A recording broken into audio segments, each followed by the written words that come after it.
মৃতময়ের লাশ গাড়িতে ফেলে সম্পদের দলিলে আঙ্গুলের ছাপ নিচ্ছেন এক হতভাগ্য সন্তান। এমন শিরোনামে সামাজিক মাধ্যমে এই ভিডিওটি তুমুল সমালোচনার সৃষ্টি করেছে। ভিডিওতে দেখা যায় মাইক্রোবাসের ড্রাইভিং সিটের নিচে পড়ে আছেন মৃত বা অর্ধমৃত ওই বৃদ্ধা।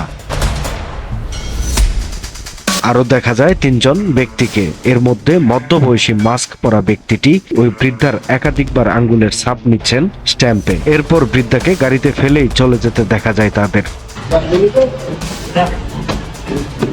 সম্প্রতি অশিক্ষিত ভূত নামের একটি ফেসবুক আইডি থেকে শেয়ার করা ওই ভিডিওর ক্যাপশনে ছিল ইন্নানিল্লাহ, এরপর একটি স্যাড ইমোজি, তারপর লেখা হয় আগে সম্পদ পরে মায়ের দাফন কাফন। সম্পদ, জায়গা জমি, ঘরবাড়ি, ব্যাংক ইত্যাদি না করে নিজের সন্তানদের সুশিক্ষায় মানুষ বানান। একদিন তারাই পৃথিবীর শ্রেষ্ঠ সম্পদ হবে ইনশাল্লাহ। তবে ভিডিওর সত্যতা সম্পর্কে কোনো তথ্য পাওয়া যায়নি। সময়ের কলম, নিউজ ডেস্ক।